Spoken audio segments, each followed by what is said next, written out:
Capítulo de Reyes 13. Hoy vamos a seguir con estas historias de Jeroboam, rey de Israel, el primer rey de Israel, ya hablando de un Israel dividido.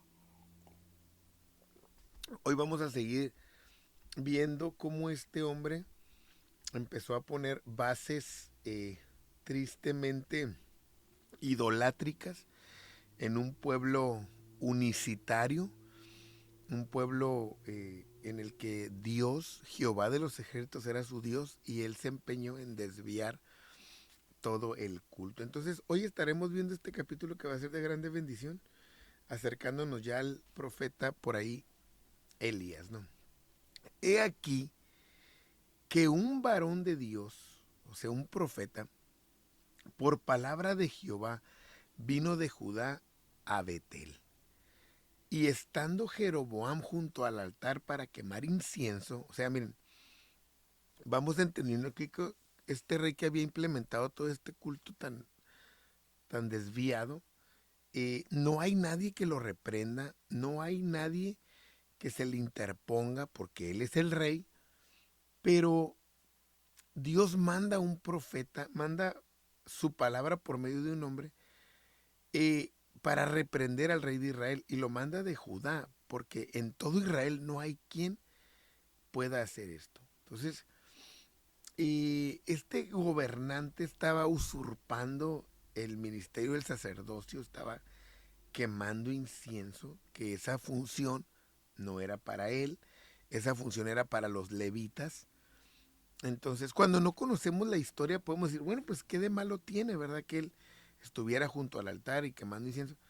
Pero él no lo debía de hacer y además era en un altar que él había inventado y no era el que Dios les había dicho. Entonces, de Judá viene el profeta porque los primeros años de Roboam, ellos se mantuvieron más fieles a Dios, aunque fue por poco tiempo. Entonces, aquí el pueblo ya estaba dividido, ¿no? Aquel clamó contra el altar por palabra de Jehová y dijo, o sea, estaba, el reclamo era contra todo lo que el rey había hecho, contra ese altar no lo aceptaba Dios, era una invención humana, eso es la religión de estos días, es algo que inventaste para según tú acercarte a Dios. Y mira, mucha gente que no estudia la Biblia y tiene un concepto meramente religioso, difícilmente va a cambiar de parecer porque es lo que le enseñaron, porque es lo que creen, porque es lo que piensan.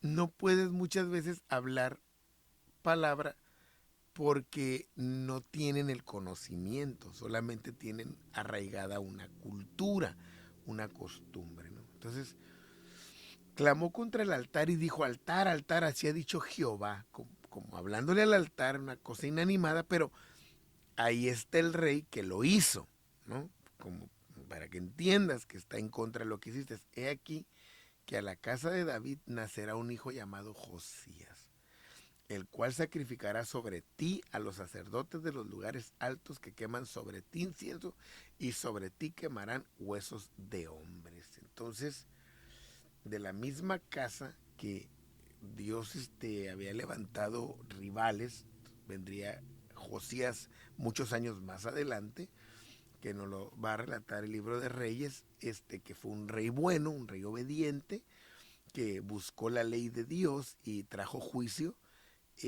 por todo lo que había hecho este Jeroboam, ¿no?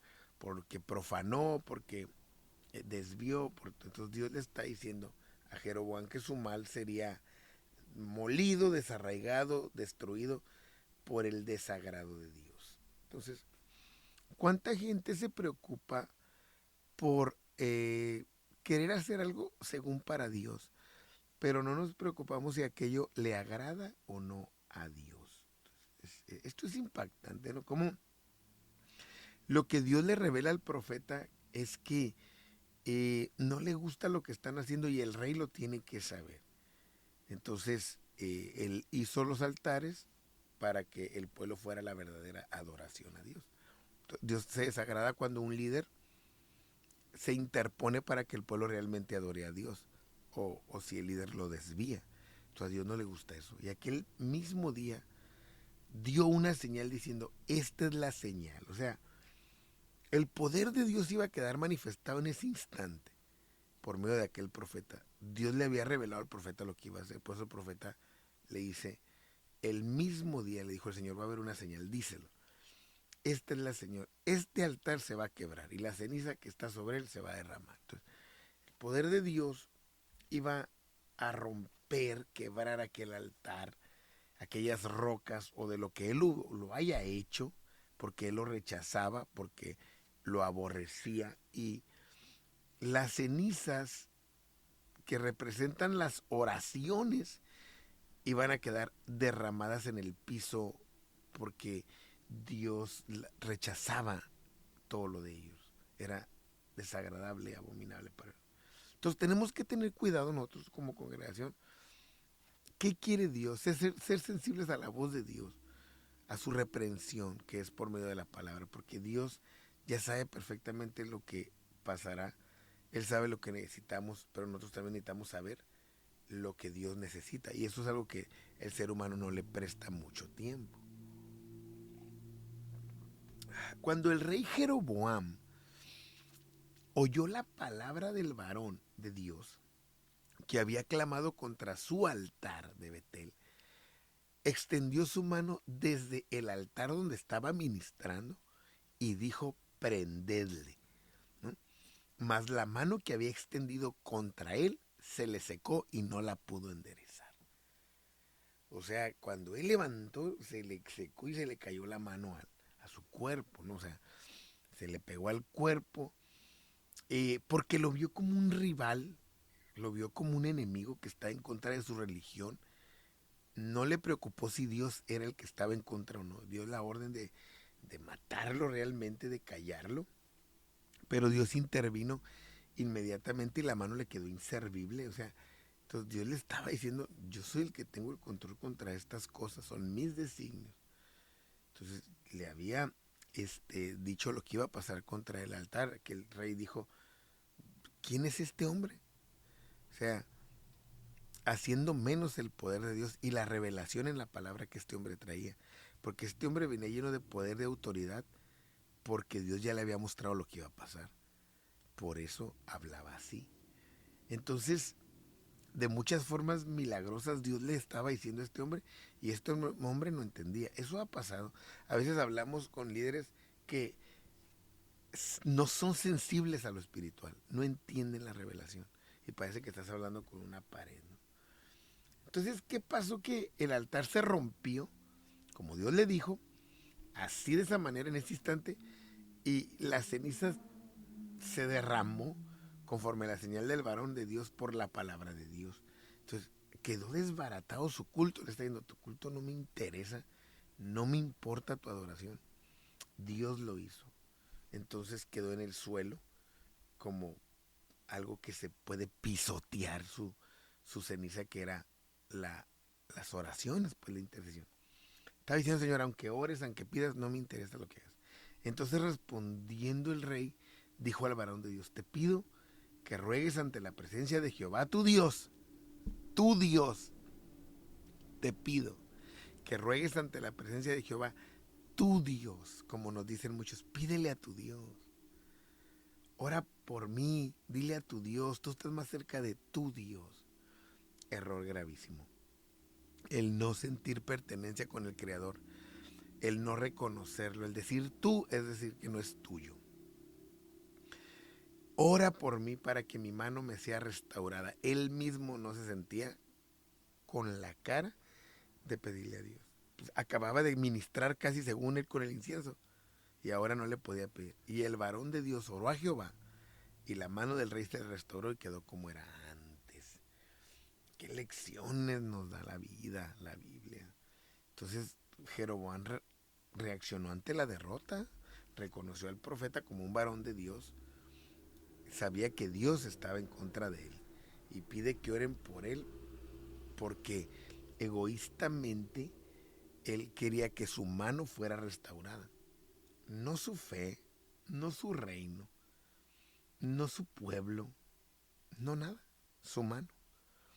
Entonces, ¿cuántos líderes o cristianos sabemos egoístas que pedimos por la restauración de algo nuestro, pero no de la iglesia, no de la doctrina, no de Dios, no del reino, sino algo personal? A él le interesó su mano. Entonces, la mano le fue restaurada. ¿Ok? ¿Cuánta gente quiere sanar del cuerpo? Y Dios les da sanidad, Dios les hace el milagro, pero su corazón sigue enfermo.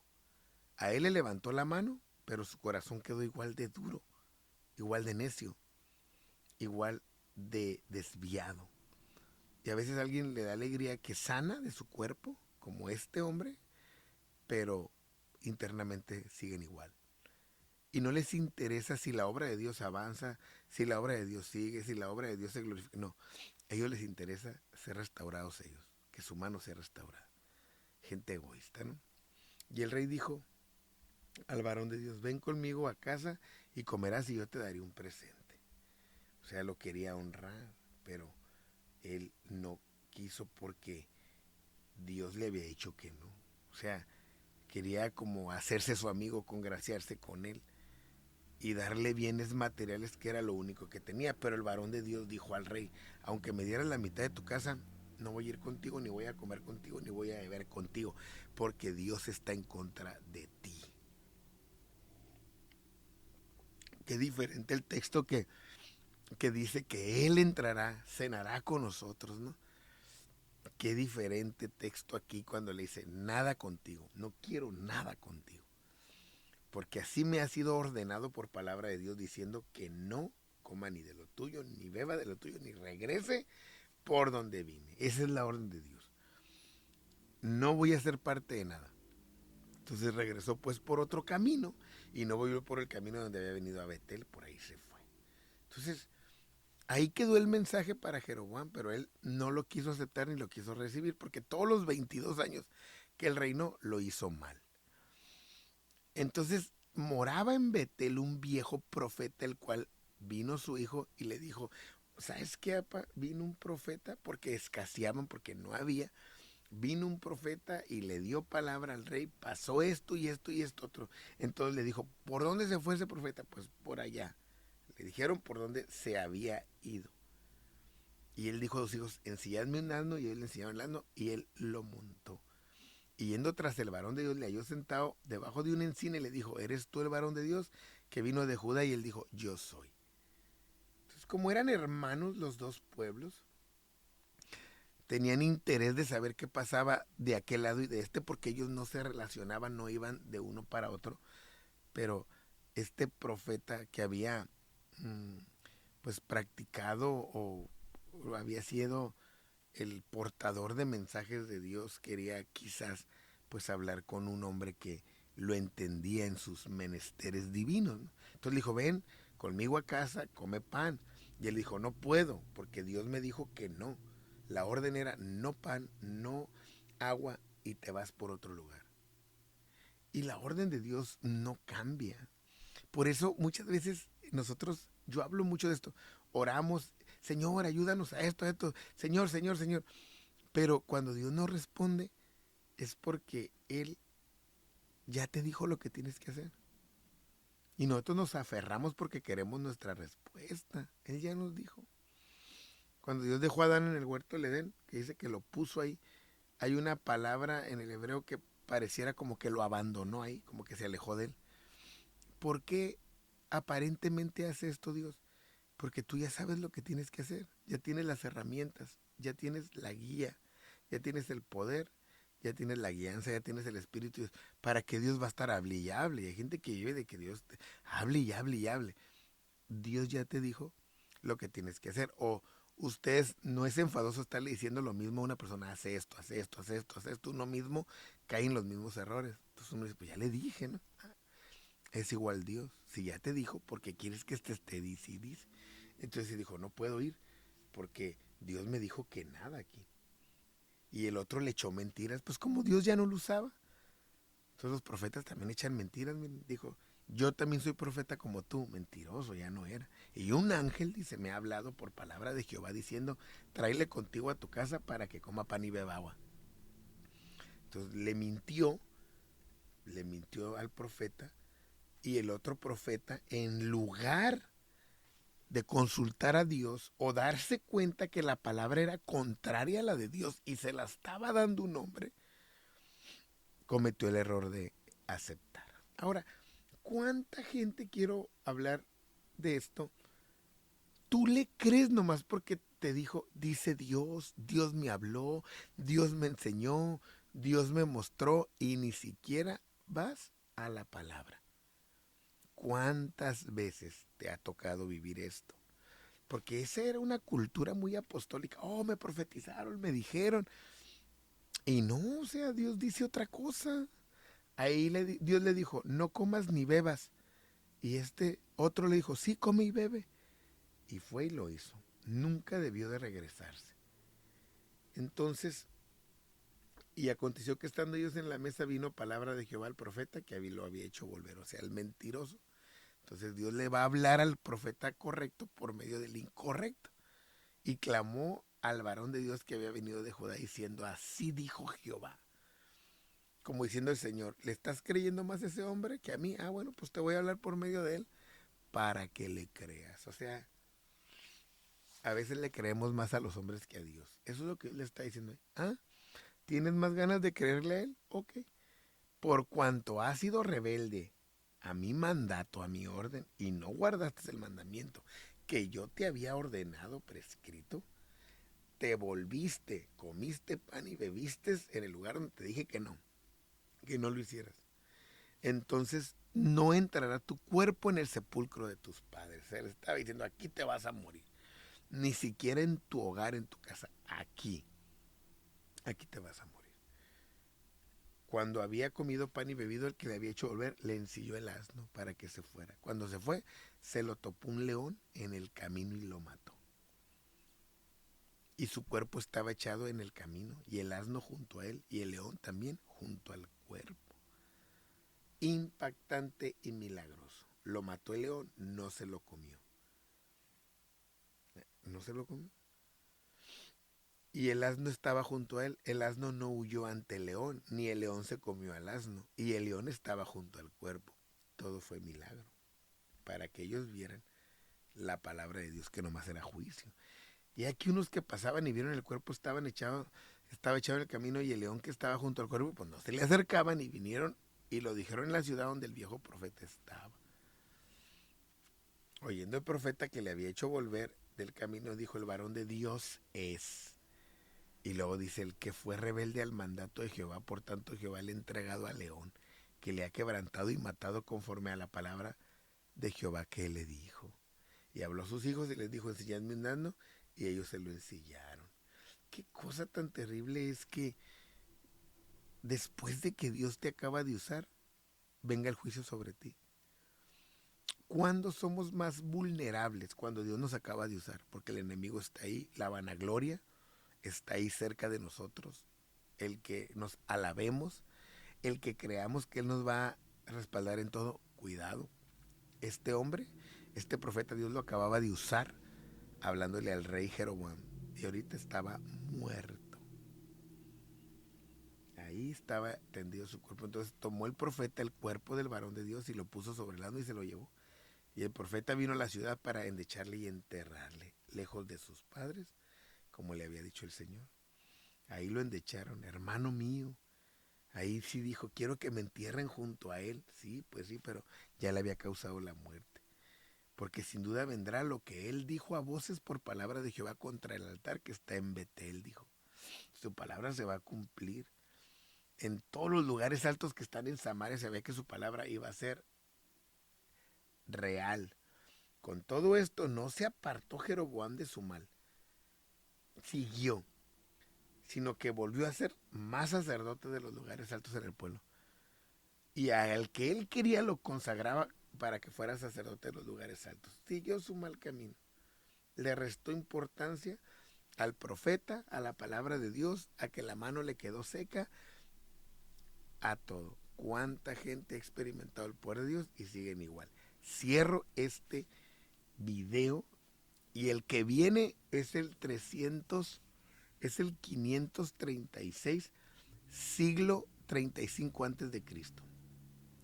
Y esto fue causa de pecado a la casa de Jeroboam, por lo cual fue cortada y raída de sobre la faz de la tierra. O sea, la idolatría, la desobediencia fue la razón. El hacer su propia religión hizo que su linaje no trascendiera.